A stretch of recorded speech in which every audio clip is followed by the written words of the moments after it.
Hey everybody.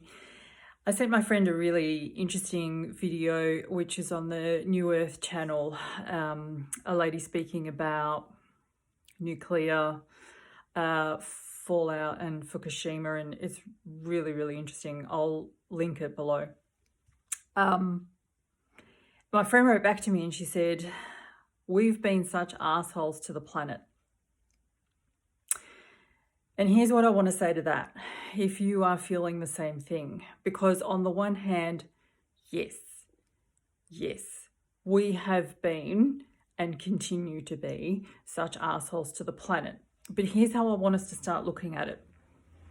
Because even in the recognition of that, there is much hope and growth.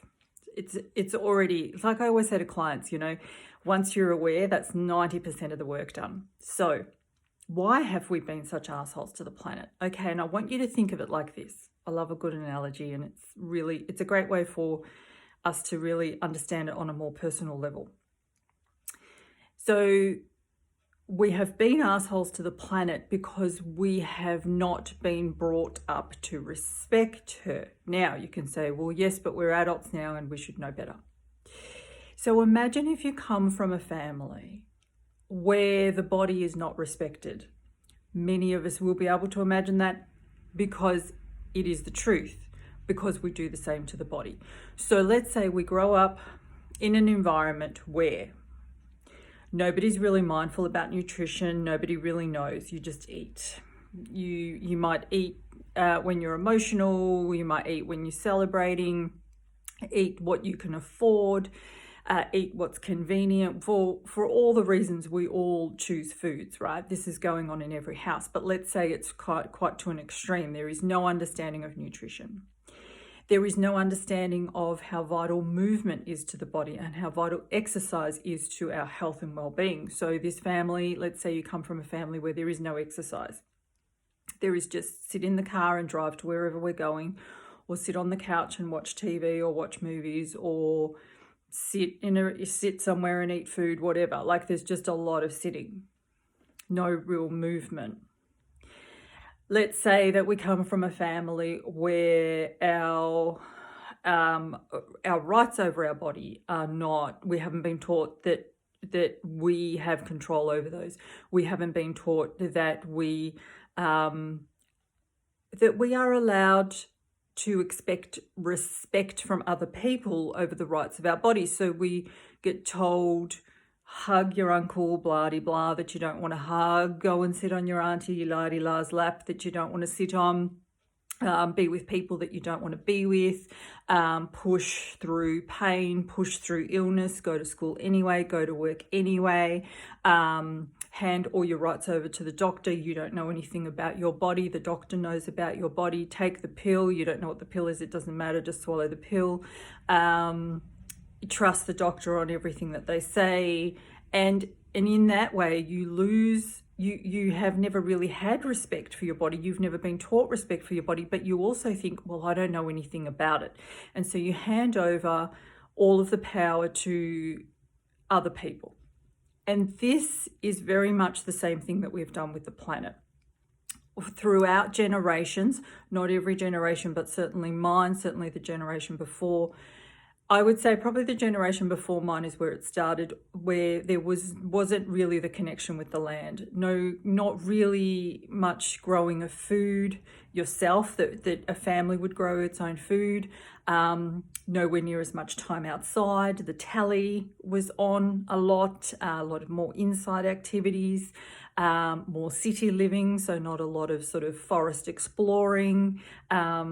Kids probably spent more time kind of also not, you wouldn't sort of go and explore in the local woods or that kind of thing. You were probably more in a backyard and so we lost that connection, understanding and respect for the planet, but we were never taught it. So are we assholes to the planet? Yes, without a doubt we are assholes to the planet.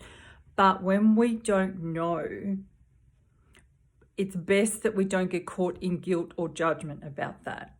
Now, was that done on purpose? Yes, without a doubt. This is manipulated, and there are groups that benefit from the fact that, benefit from being arseholes to the planet, and they've brought the rest of us along with them. But now we know.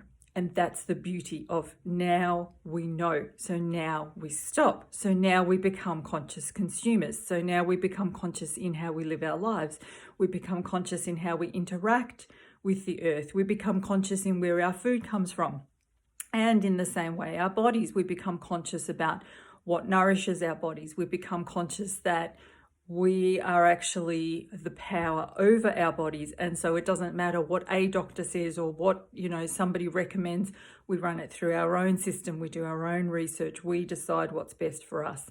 The two are really entwined, but I want you to think of it in that way, and I want you to think of it that just like when we come from a family where we have not been modeled something, we have not been taught something, we've not been taught to regard. We as a whole society have not been taught to regard the planet. We've not been taught to regard the earth. And that is why we have been the way we are. It is not because we are unkind or we lack compassion. Sorry.